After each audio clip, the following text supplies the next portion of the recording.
else.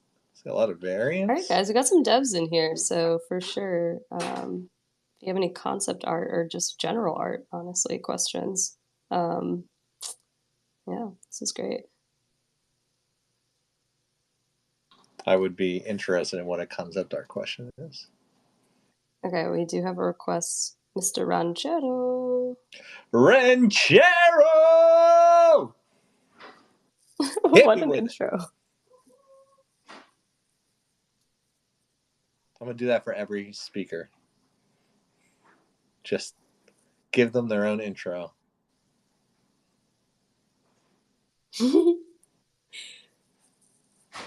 You're muted, Mr. Ranchero. I don't know if you're talking, but just so you know, you're muted. Oh, I'm well aware. Thank you. Okay. He's a silent speaker. Interesting. Okay. I do have some questions, but later. All right. Yeah. Build the first we'll love to listen. Dude. Build the tension. I love it. All right, Kyle Beasley. Kyle Beasley!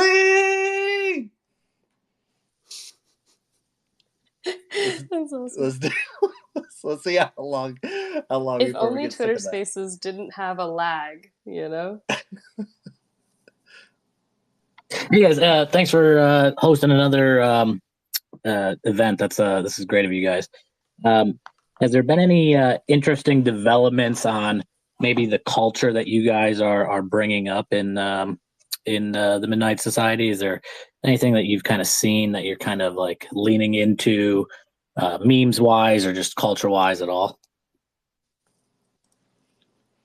Oh man, that's a really interesting question.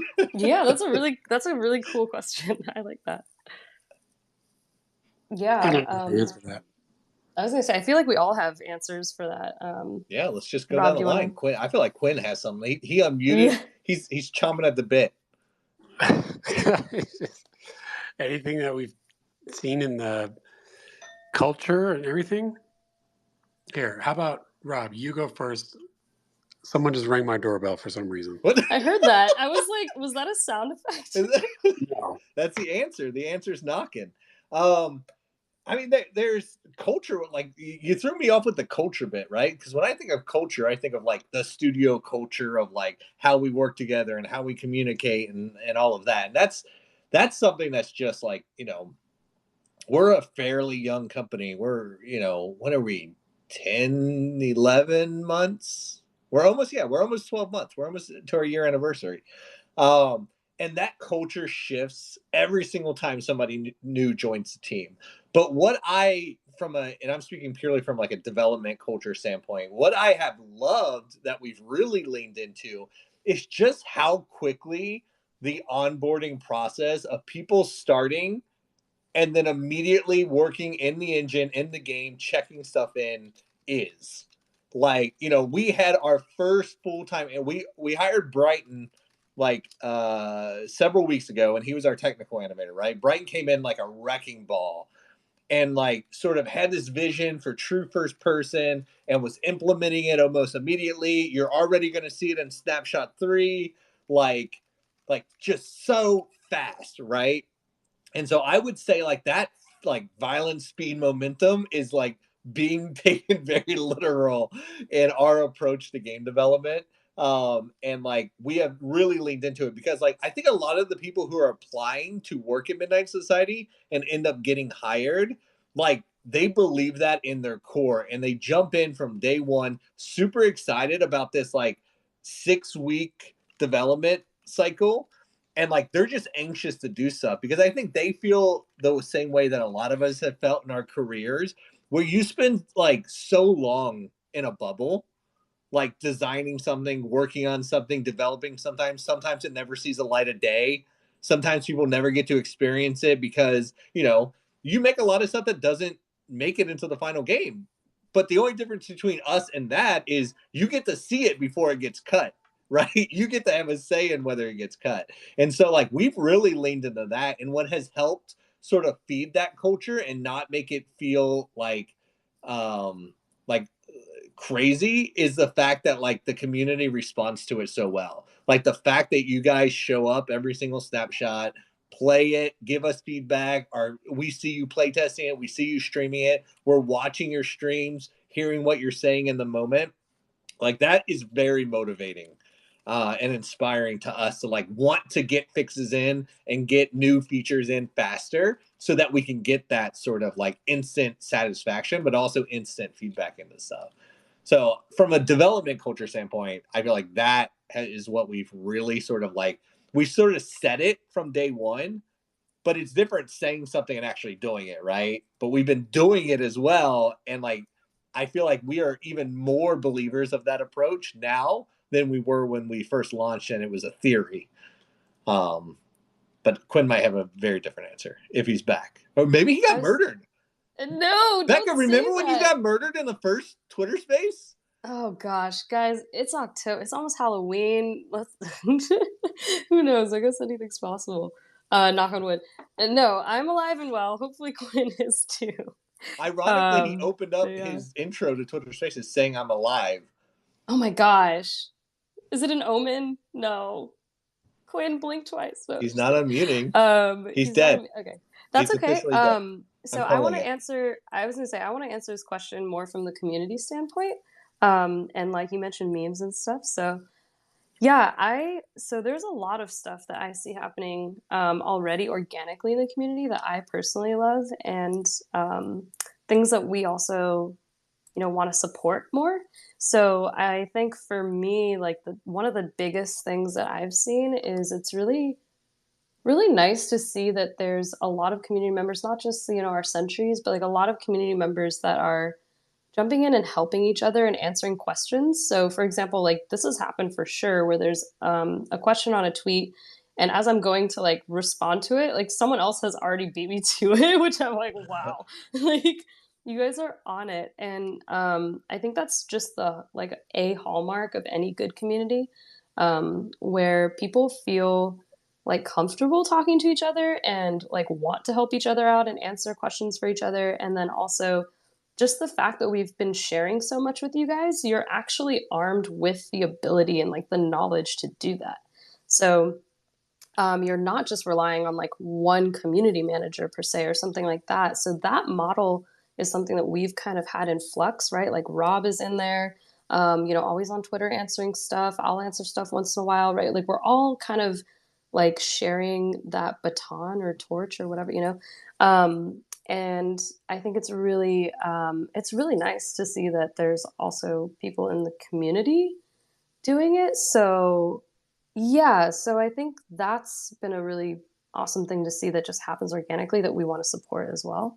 And then another thing too is like I really enjoy looking at the conspiracy theory like Discord channel, and then also and also the fan art one. So like the other day I posted something I saw in there and tagged the person on Twitter and Instagram, and I think we want to do more with fan art. Stay tuned. We will have something at some point in the near future that relates to fan art.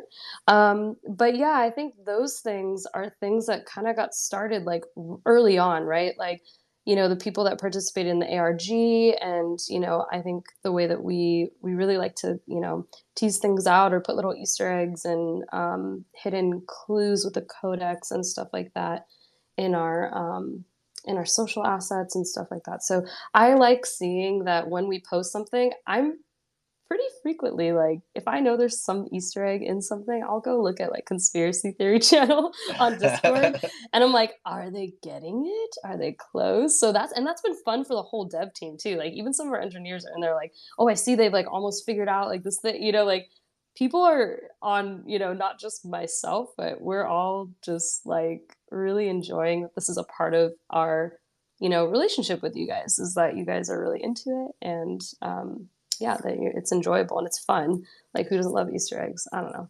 And Space Bob, Space Bob is also still alive and well, which is funny because that's like before my time. But I'm really leaning into it and like learning to love the mystery behind Space Bob, and maybe there's more to come with that. Oh man, wait. All else, wait till Snapshot 3. Snapshot 3 has a few throwbacks. I know we're not even a year old yet, and we already got throwbacks, but there's some good Easter egg throwbacks from early Midnight Society Discord days in Snapshot 3 that people are going to be excited for. I hope. Ooh, I think awesome. the OG conspiracy theory channel people are going to be very excited for it. That's really cool. See, I didn't even know that. So I learned something just now. That's awesome. And then something else that I really like is sometimes we'll just post something and it's like an update or some info or something, you know, and like half the comments are just people posting like the image of their variant and like just to show excitement and like let's go, like whatever. And I just love seeing everyone's variants. I'll literally scroll through and look at like, oh, that image is cool. Like, oh, that person has like this weapon or that. And like looking at the background and like all the art. So that's just a fun, like, I love that that's kind of become a part of our, you know, kind of community culture too. People just posting their variants to show excitement. So that's like, that's fun. Those are my like top things, I think.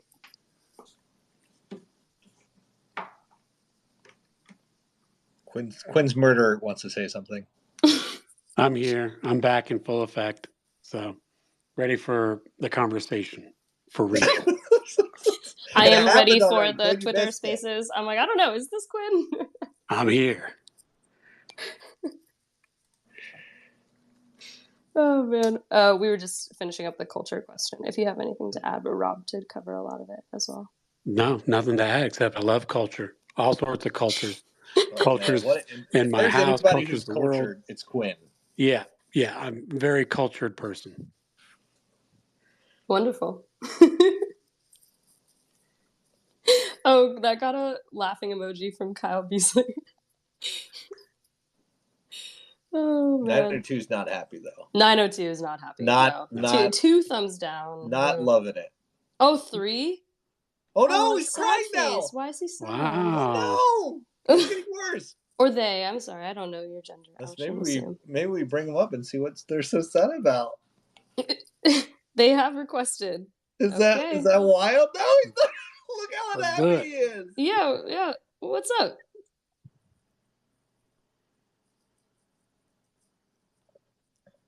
More speakers, you know, more fun. Let's do it. The more the merrier. Yes. Let's do it. Oh, I let them in. I don't know what happened. What happened to them? They disappeared. Did they leave? Yeah, they were like, oh, actually, I don't want to talk. Okay, that's okay. Oh, that's no. Fine. Tim. We have Tim, Insanity's Edge. Just let everyone in here. Okay, yeah, guys, feel free to speak whenever you want or whenever you have a question. Yeah, I think we're going to have like 10, right? Hey. Mm-hmm. Hey, Tim. Oh, sorry. Tim! Yo, what up? Thank you so much for hosting this. Long time listener, first time caller. Variant, definitely excited for this.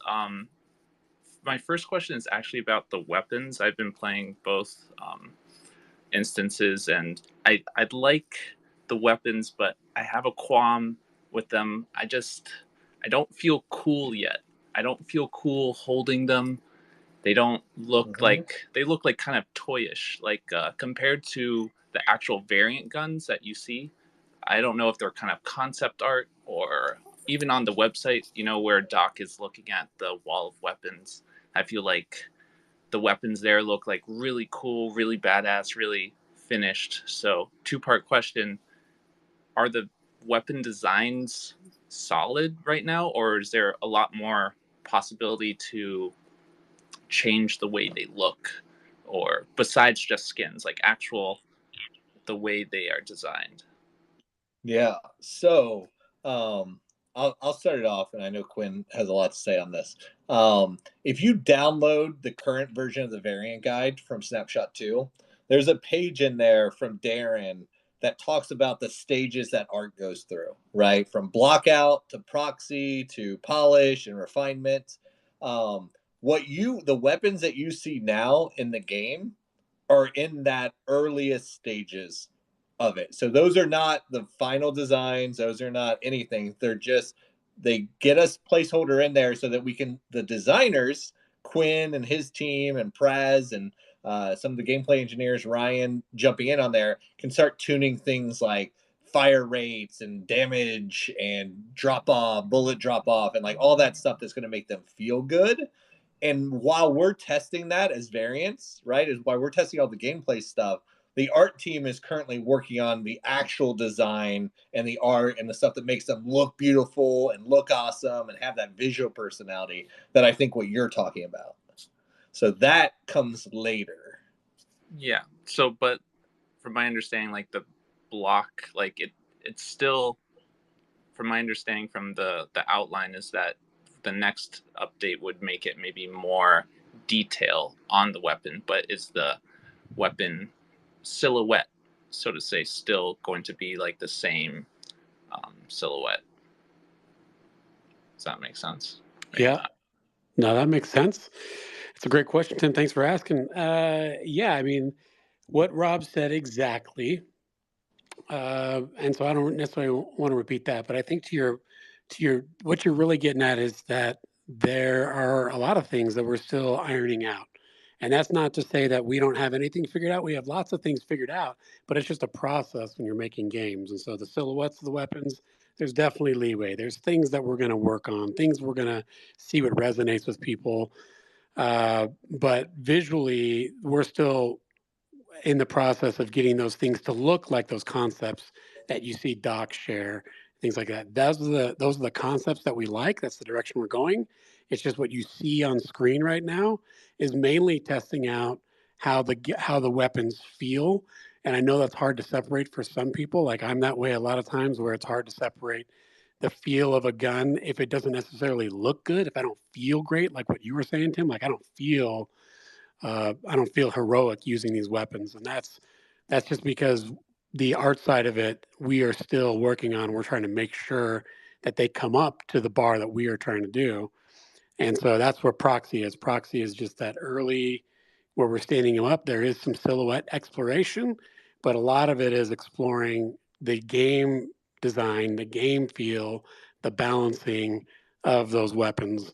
And so that's kind of where we're at with those. But to bring it all home, there's still lots to be done with them, and there's going to be more that are going to be changed. So even if there's feedback from you or other founders and variants that are playing, then yeah, let us know. We'd love to hear that kind of feedback and discuss more on how we can tweak them to get closer to what people like to see. Yeah, the big thing I want to tag onto that, Tim, is you talked about like, will we have the ability to change it? 100% yes. Because one of the major features coming down the line, not in the Snapshot 3, we dip our toes in Snapshot 3, I should say, but is the silhouette of your weapon and the final look of your weapon is going to be down to you, not us, right? We're going to give you the parts for the weapon, and you're going to find pre-assembled weapons, but eventually the goal is for you to sort of customize your weapon and decide how it looks like, right? So if you don't like that stock, then get rid of that stock, right? If you don't like that optic, get rid of that optic, put another one that you found in a match on there. And so that is where we're going. So right now, what you're seeing and playing with is like the first set, like we talked about in the first question, right? People coming in and hitting the ground running, right? So Brandon, he came in, hit the ground running on the initial weapon designs because we needed something, a placeholder for each weapon type, right? AR, SMG, shotgun. And so he got some placeholders in there while we start figuring out that weapon design. But those are pre-built, right? And there will be pre-built in there, but eventually you're going to be able to find things that you can add to the weapon. And then eventually, even after that, you'll be able to have all these pieces that you sort of control how you can bind them to sort of create the loadout that you want. So that feedback is great, right? But it's going to change drastically in future snapshots what the silhouette weapon is, especially once the player has control over that silhouette. Awesome. Thank you, guys. Appreciate it. Yeah, thank you. Here, wait, I have to see Juliet's full name so I can sing it. Juliet 410. Juliet 410. That's harder. It's harder with 3 words.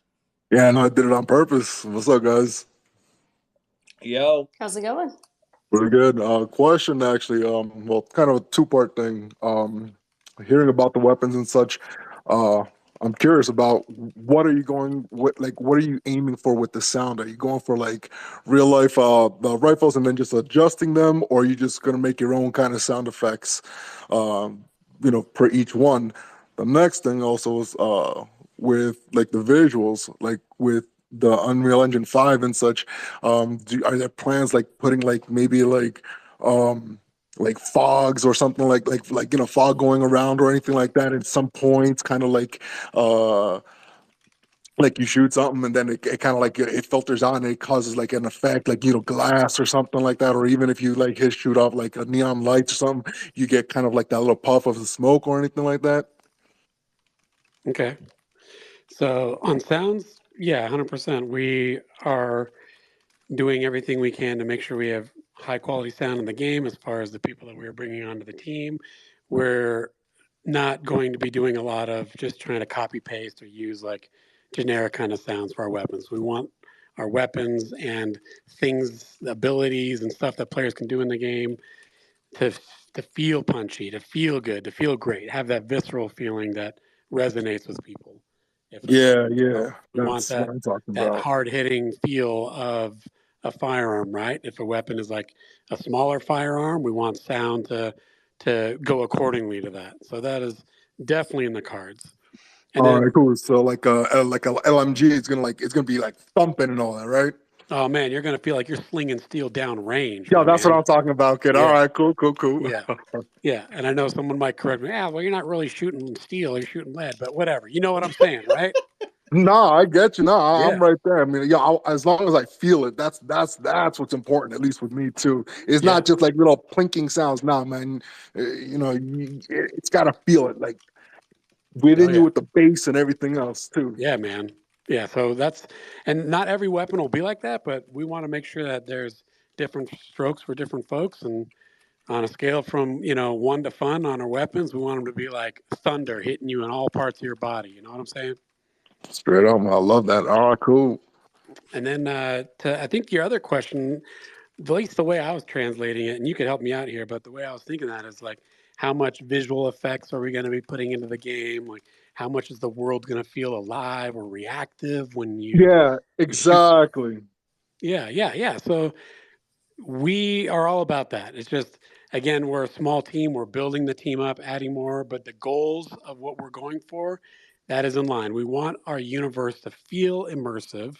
That's the kind of game we're going for. The setting that we have, we're not going necessarily hard into like super competitive shooter where everything has to be super fair all the time, right? We want fairness for sure, Yeah, but we are going to go more into like, how does Unreal 5, how does it render? We want it to look good and to feel good and to play good.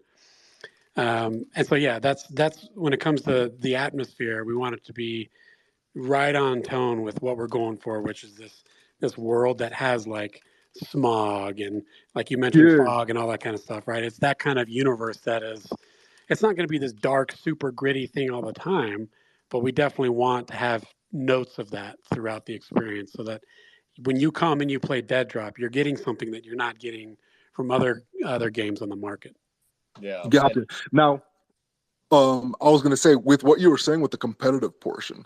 Um, Now, is there anything you're gonna do? Because I know like sometimes like in some of the other games where you have like um the high visuals like that maxed out, but then sometimes you get people that lower everything just so they can get that competitive edge because the grass isn't showing so you can see like the enemies or whatever like easier and stuff like that. Is there like anything that you're gonna try to do like to kind of punish that or like make it so it's everything on fair ground that yeah you can lower it down but you're not gonna gain an advantage over the people that rather and can push out that high quality though? Okay, yeah. So those are still really good conversations that we're having internally on how we want to render and how we want to, the options we want to provide to players. But just to be clear, we are going to provide options for players and the things that they like, because players love options, right? When it comes to Of course. settings and rendering settings. So we're going to do that. But that's why we love building and working on this experience with all of you, so that we could listen and hear, like when we go and we change something, does it resonate? Did we do a good job on this? or maybe we're giving away too much, right? Maybe a lot of the players feel like, hey, you have a setting on there that now like hides all the fog, and now you could see everyone from miles away, and that's not cool.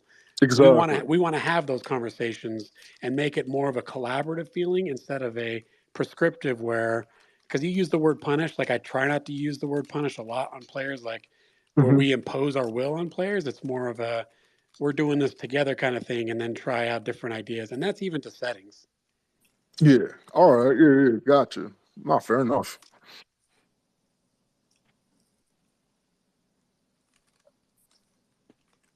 Those are great questions, though. I love it. Sweet. All right, let's let some more peeps in. Boom. 3 at a time. Okay.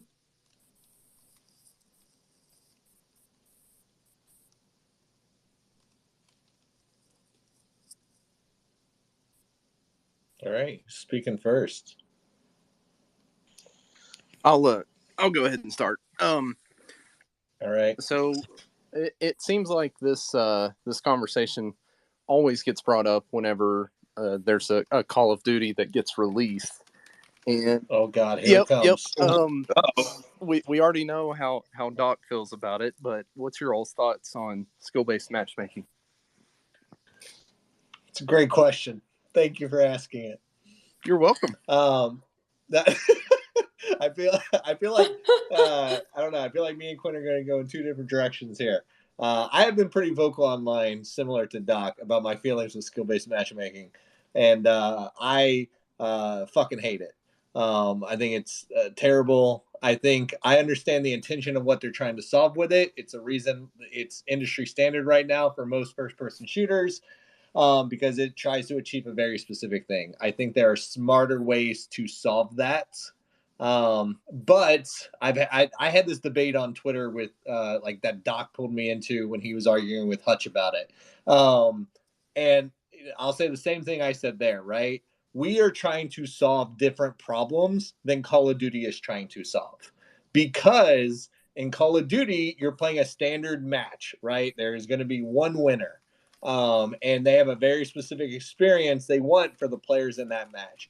For us, we do not have a singular victory scenario, a single win scenario, right? Like you could play the game, you could loot, you could get stuff, you could decide to extract out. In your perspective, you've won. You got out successfully. That's a victory, right?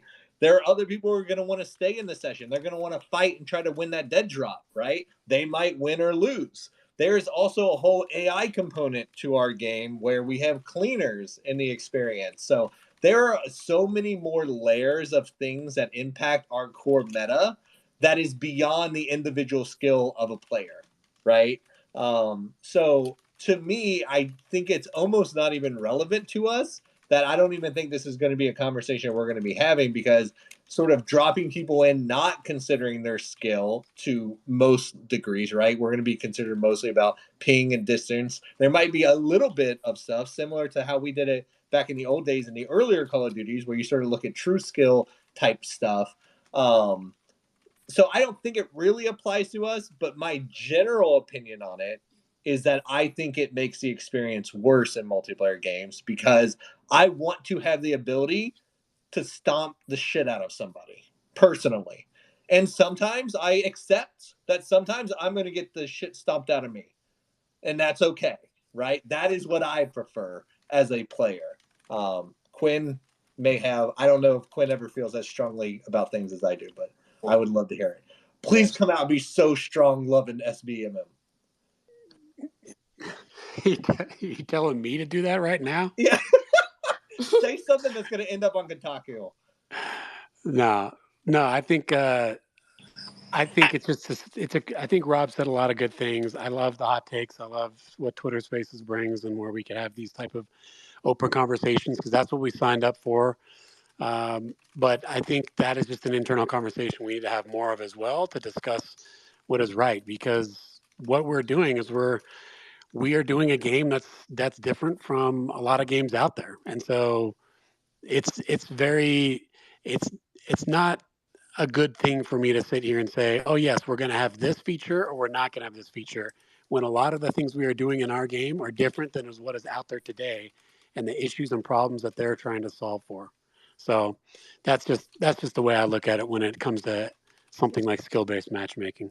Yeah, but can I say something? Is like what I love about how we are doing this is the fact that we don't have to just make a decision or make a guess, right? Like Quinn doesn't just need to decide right now, yes, we're doing it, no, we're not doing it. Because we can build our matchmaking, right? And we can test it in a snapshot and see what you guys think.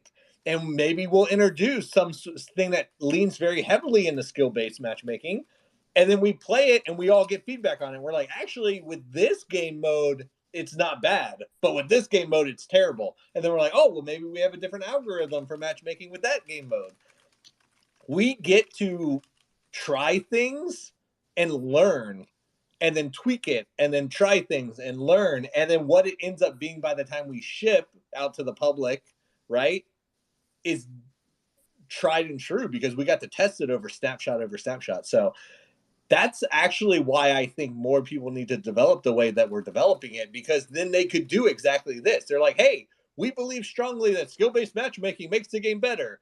Try it out. And then you try it and you're like, actually, no, for these reasons. And then they can iterate on it, right? Something that they're going to end up doing probably now that they're launching tonight, right? So they'll launch tonight. They'll get a wave of feedback and then they'll probably make some adjustments. Who knows what? But yeah, like I love that we have the ability to be flexible and to pivot and to iterate and change, because my favorite thing, and I know Quinn feels very similar, I'm going to speak for you, Quinn, but feel free to tell me if I'm wrong, is like we love to be proven wrong, right? So we're going to take shots. We're going to take confident shots. But it's okay if we miss and you guys are like, nah, that ain't it, man. That ain't it. Do it different. Because we have the ability to react to that, where other people don't because they're giant ships that take too long to steer. Ooh, I thought you said a word other than ships just now. Oh, I will. Just give me time. I'm 3 Cokes deep. Oh man. Mind if I chime in? Yeah, please. Go for it. Let me sing your intro first. Is it Haru? It's Haru Jones, baby. What's happening? Haru Jones! Roberto! Yeah! What's good? All right, so we got to cover the main, like, this is the elephant in the room, guys. Like, aim assist, controller support, man. We got to really get into that, you know? We got to get into control support, aim assist, you know? I'm not saying Warzone levels, and I know this is like Doc's like kryptonite, right? This is like Doc, aim assist, you know, you're going off on it. But you got to have it for controller. You got to have it, you know? I feel like without it, your thumbs is just going everywhere, you know? So it kind of helps to guide you and the crosshairs and the shits. So you mind if you go into detail on how you're going to handle aim assist and how not sticky, but are you going to do the COD thing or it kind of slows down when enemies are in the frame? Man, or what you got planned? You have no idea, not just one, how perfect of a segue that is, yes. But two, the timing of this question. Quinn, I'll let you start this one.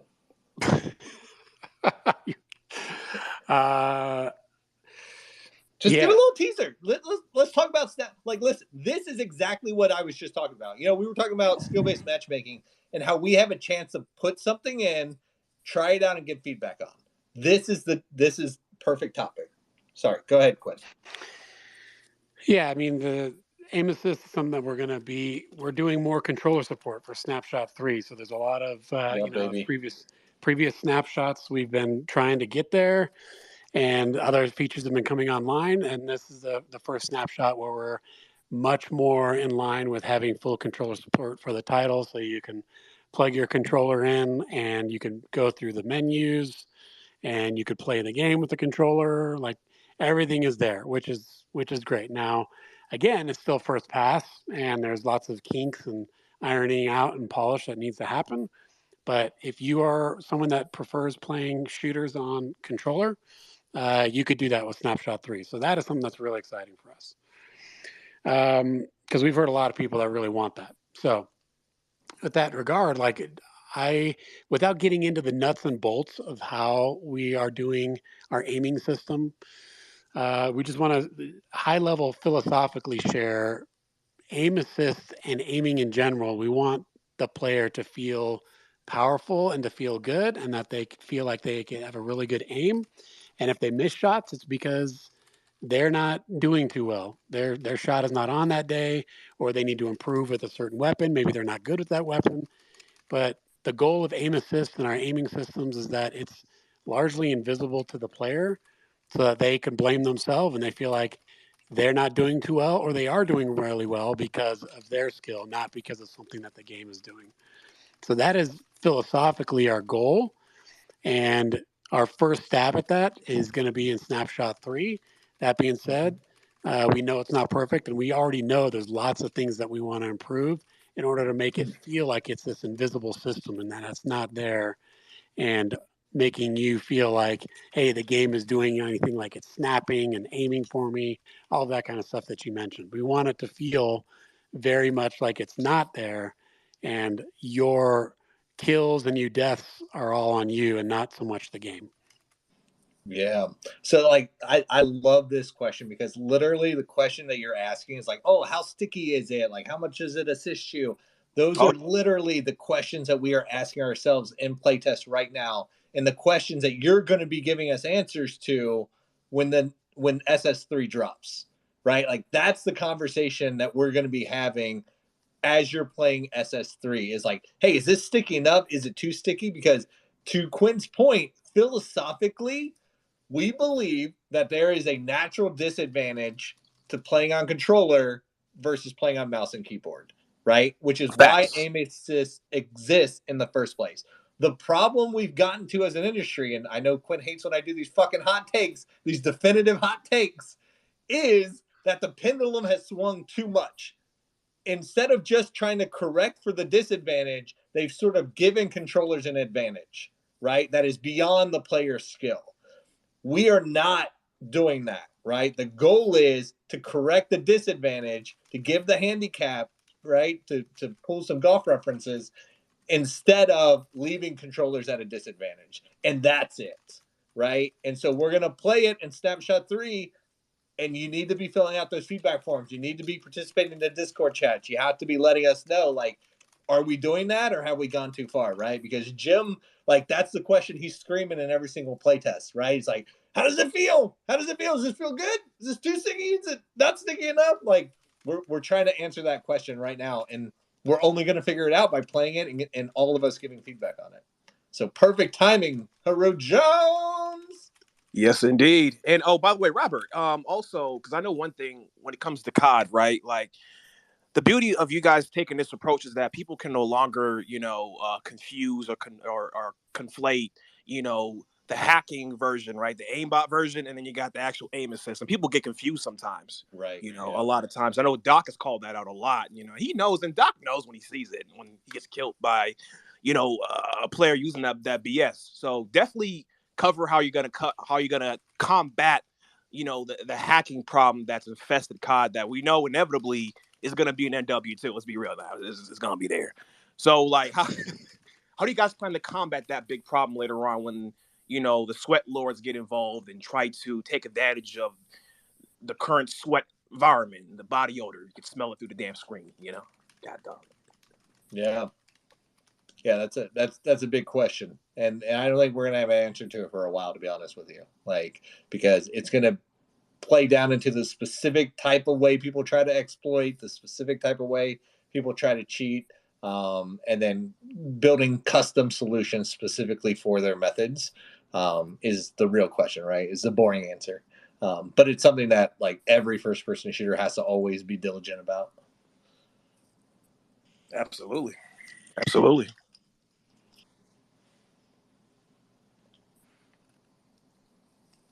So you guys got it, no doubt about it.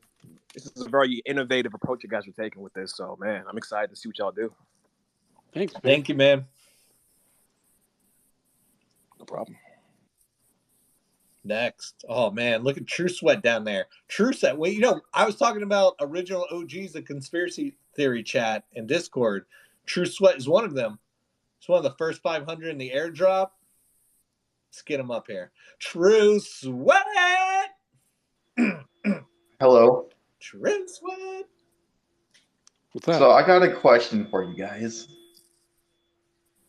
So with the story, is it gonna be like, for an example, like Fortnite, how the map changes with the current events that are going on in the game? So for an example, if you guys get in a new chapter with a new faction, is it gonna affect the map, or is the map always gonna stay the same? No, the map's never gonna stay the same. Boom. I can give you more, I guess, True Sweat, because that was kind of, you asked a nice question, and then I just like, boom, I hit it with like a really short answer. But yeah, we're not trying to necessarily look at how other games handle their services, because we want to see where can we push against that and to do something different.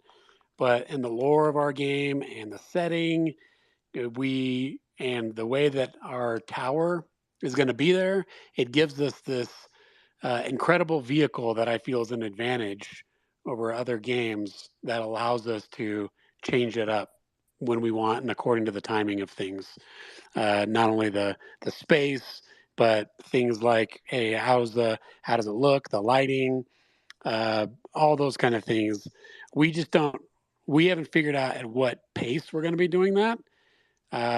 But be rest assured, it's not going to be the exact same space from day one to day 1000, right? We want to make sure that it's something different and people can keep coming back to and have something fresh. But we want to find the right pacing of that, because we also don't want to be so fast that, we just throw something out that people really love too, So again, that all just comes back to how we're building the game and how we're going to have this open dialogue.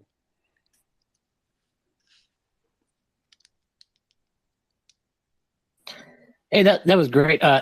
This is Kyle again. I just want to kind of piggyback off of Hero Jones's question there about controller support, and I kind of it also goes back a little bit of ways when Robert was talking about customizing your weapons, picking up parts and putting them on your gun. You don't like this stock, put a different stock on. Do you guys foresee hardships for players trying to do that with a controller? And I guess more in depth would be, it's Escape from Tarkov type inspired, but maybe toned down to Call of Duty type of attachments. If maybe I'm reading the room right, could you guys speak on that maybe? Specifically, I mean, you made one statement that do we foresee it's going to be difficult for controller players to do the exact same actions on mouse and keyboard? Yeah, I guess more so, I would hate my life if I was trying to play Escape from Tarkov with a controller. I would, it would just be insanely difficult. And is it worth putting that much time into the controller support personally, when it's going to be that much more difficult for them? Yeah, I mean, I think Escape from Tarkov is a cool game and everything, but that wasn't designed with anything like controller in mind, whereas we're doing that from the beginning. We're designing with mouse and keyboard as well as controller in mind. So those decisions that we're making, we want to make sure that we are making a quality experience regardless of the input or the hardware that players are choosing to play with. And so for us, to your other question, is that worth it? It is 100% worth it, because we feel that there's a big market for console and people that just play with controllers on PC as well. And we want to make sure that is supported, and not just supported, but designed for. And so for us, it's a fail state if we get to a point where it is just a nightmare to be doing something on controller, and then you're at a disadvantage again. We're trying to, any advantage or disadvantage is we want it to be because of the player, not because of designs we made or the hardware or the game systems at play. We want the players to be able to be advantage or disadvantage because of their intrinsic skill. Yeah. And I'll use Apex as a really good example of, like, look how Apex makes looting and a backpack system and all of that fast and easy. Like Apex is an extremely fast and smooth game. Respawn has done an incredible job with it, right? And I think they've proven that you can do those very complex is probably the wrong word, but very like big systems like that and still make them work really well on the controller. And plus, like, I just want to say, we literally have a literal wizard with Kevin McGinnis, who is our head of all UX, UI. Like, he is killing it, and he is an expert in this, right? Having worked on Valorant and Call of Duty and now Dead Drop, like, he is a master of making this feel good and smooth on both PC and controller. And he's already, like, you're going to see some of it in Snapshot 3, and he's just getting started. Just scratching the surface. Yeah, and something else that I just thought of was so now that we are, adding more controller support in these snapshots, we on the feedback forms, right? We might add a question in there too. Are you primarily playing on console, or are you more of a console player? Are you more of a PC player, or are you a PC player even with like a controller? So I think that could be something where on the feedback forms, right, like, it would help us differentiate, if someone's saying, oh, this snapshot was really easy, that means something coming from someone playing on controller versus someone who's, just on mouse and keyboard. So, yeah, so that's definitely something. Why are we getting this? What? Braden is like thumbs down all the way. What did you say, Becca? I just said we might, try to get more details on the types of players you guys are on the feedback forums. I don't know. I feel like that's pretty logical. But now he's laughing. Okay. But yeah, so that, like, for us would just help when we're looking at all of the data and all of your answers, on a spreadsheet, right? It's just something that we can use to cross-reference and get like even more detailed data insights from. So sweet. Quinn, stop now it. Quinn's giving me thumbs down. All right. Okay. Those are all great answers. It's much appreciated, and I especially like the Apex, version of events. So that's great. I appreciate that. Nice. Yeah, of course. Bring Braden up here. We're gonna bring him in. I know. I'm so curious. All right, you're in. Yeah. He keeps requesting, and then what's happening? You in? He's in. By the way, guys, I will say that's a very wise choice to definitely rock with the control support, because there's more consoles than PCs out there, so it's definitely the smartest choice in terms of like really branching out too. I would say. Yeah, Thanks, man. Quinn only plays on controller. I don't even think he owns a PC.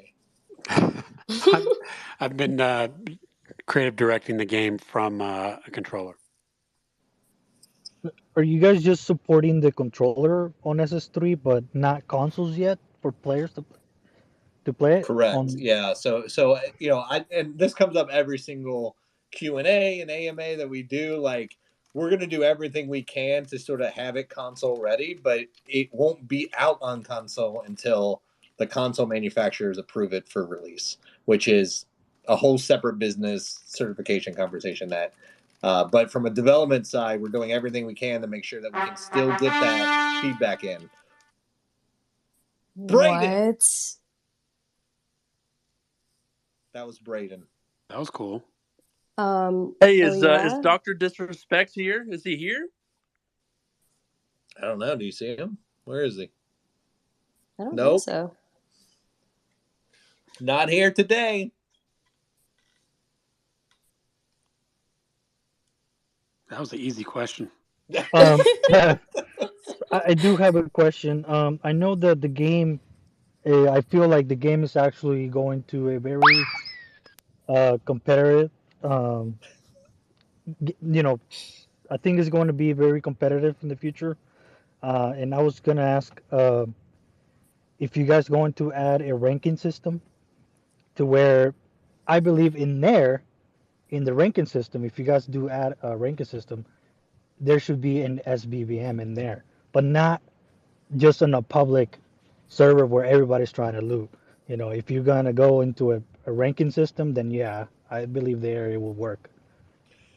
Yeah, I will say in principle, I think we agree with you that there has to be a difference between how you handle normal mode, whatever you end up calling that, whether it's casual or default or whatever you call it, right? And then the competitive mode, if there is one, right? And we've said since day one, even in our Los Angeles Founders event, that when it comes to competitive play, if and when we support it, right? If the esports orgs and the players show up and they really want, competitive ladders and tournaments and all that stuff, then that is going to be a dedicated thing that has not just in how matchmaking works, but in how rules and what's allowed, what's not allowed. Like that's a whole beast in itself. So I think philosophically we agree with you. It's just right now our focus is on what is the default experience, right?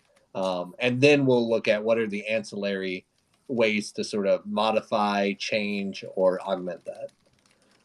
And then also, are we expecting scopes in SS3 or in the future?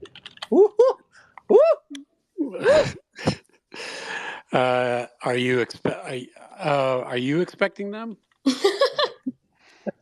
Well, I kind of want to feel the experience, putting the scope on the weapons now. And then also, I know that right now we have healing stations. Are we now adding med kits so you can, find it and loot it and just hanging out to them? And if you get shot and you don't find a healing station, then you have at least a med kit on your backpack. Here, let me find out. Hey, Kevin, Mr. Ranchero wants scopes for SS3. Can we do that? Oh, we can. Oh, okay. So we're doing some sort of scopes and optics for SS3, but here, let me check again. Also, Mr. Ranchero, Mr. Ranchero, he wants med kits. Do we have med kits yet? Oh no, we can't. Okay. Yeah, so it looks like we can't do med kits for SS3 yet. Sorry about that, Mr. Ranchero, but I just told Kevin over here to put scopes in and he made it happen. So we did that for you, but med kits are something that is going to be coming later. Is that okay? Of course, yeah. No Okay. problem. I'm just making sure, buddy. Kevin has now been upgraded from wizard to fairy godfather. Right. Just making it happen on the fly. Wow. Just making sure. Just looking out for you, buddy. You know what I'm saying? Appreciate that. Yeah, but no, we're gonna have our first stab at optics that you could attach in Snapshot 3. We're keeping it to rifles only right now, just because the scope of things, how we wanted to test it out. And that's what we got in for Snapshot 3. So the 4 rifles that are in the experience, you'll be able to interchangeably put on some optics that are going to be, you got to find them. They're in the environment, so you got to get them out of containers, all that. So they've just been added to the loot pool, which is pretty cool. Awesome. I also wanted to ask, while we looting and everything, are you guys adding any specials to boost your character in a way, like make it more powerful? Like a if you it's kind of like I don't know if you guys are familiar with super people. They have those pills and they would take like damage booster or speed booster. Are you guys adding any of that in Dead Drop? Well, there are things that we're going to put in there that allow you to do stuff that is not just shooting and looting. We've got those. We've been working on shooting and looting for a while, but there's other stuff like, we're calling them like gadgets, other things and other toys and stuff that you can do as a player that are not just shooting and looting and stuff. So we're even getting into our traversal. So there's more traversal and stuff that you could do in this experience in Snapshot 3 than in Snapshot 2.